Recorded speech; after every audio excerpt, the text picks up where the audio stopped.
Hello everyone and welcome for today's session. In last session we have learned about environment analysis process. Now today we will learn about advantages and limitation of environment analysis. But before starting, let me brief you what is environment analysis. The environment analysis is the process of identifying various factors which may affect the business. Simply, it is the meaning of environment analysis. And the process is divided in four stages: scanning, monitoring, forecasting, and assessment and implementation. The main now will go through the advantages and limitation of this environment analysis. Firstly, it helps the manager in modifying various strategies.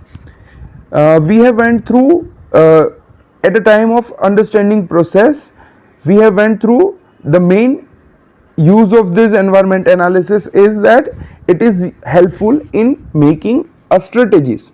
So whenever there is any change in environment, we need to make some modification in our strategies.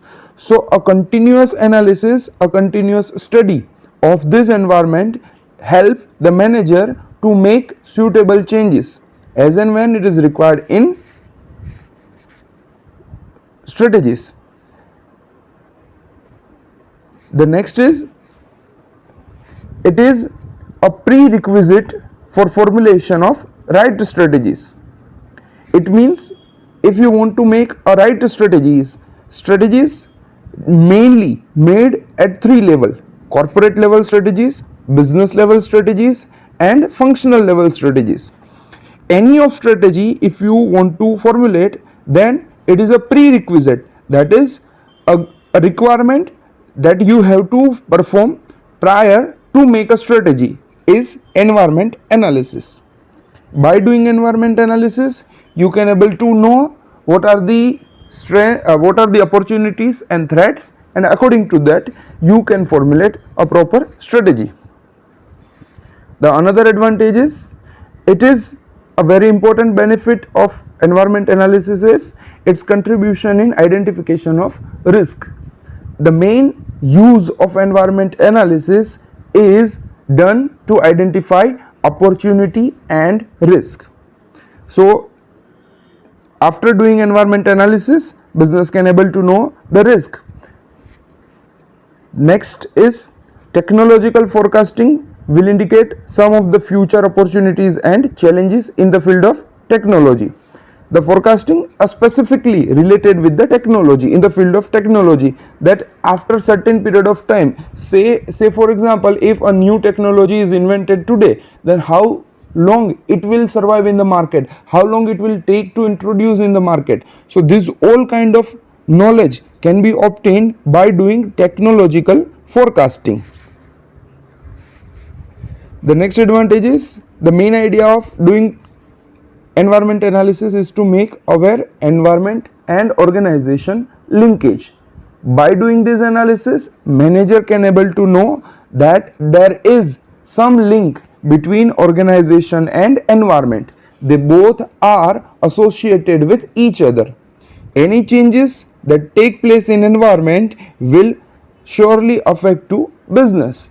So to know this link, the environment analysis need to be done.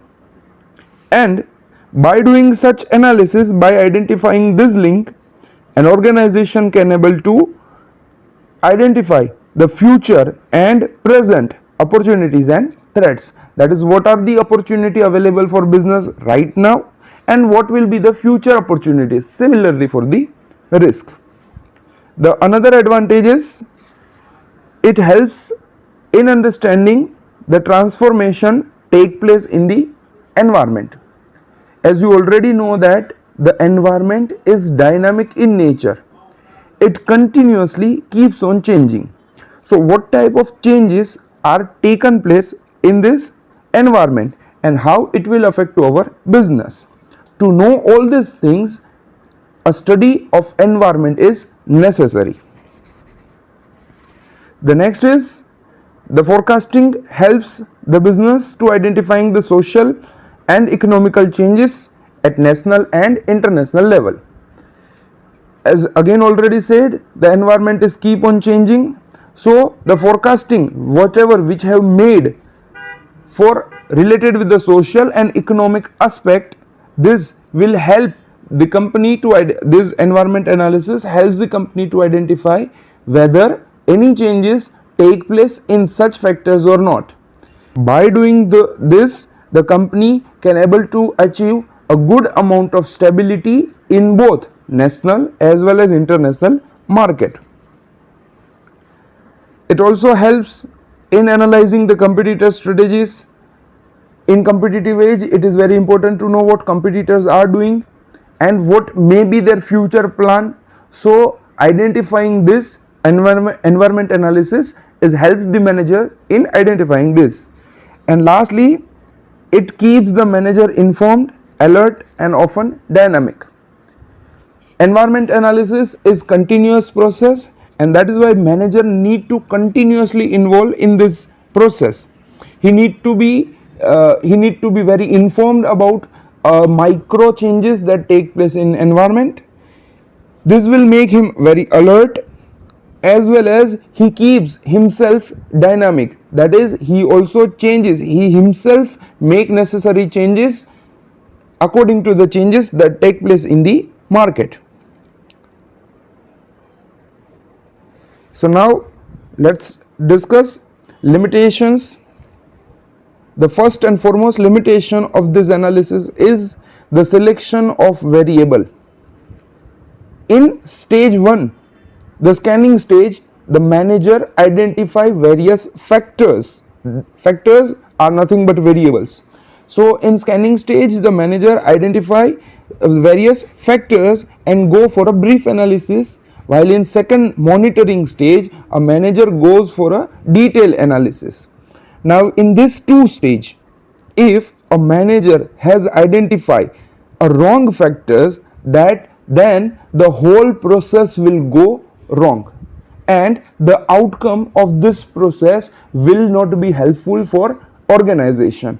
So it is the biggest limitation of environment analysis that if a manager has mistakenly identified wrong variable, he has selected wrong variable, then the whole environment analysis process goes wrong, and on that basis the strategies which are formulated may also go wrong.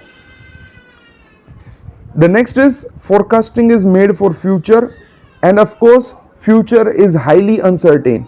We can just predict this may happen. It is not necessary the same will happen exactly in the future. Further, the environment is dynamic in nature, it keeps on changing, and hence too much relying highly on this environment analysis may cause a serious problem for organization.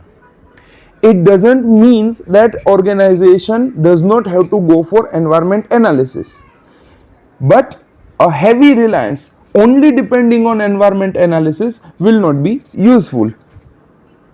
The third one is the estimation of value of factors may create a problem if they are overvalued or undervalued.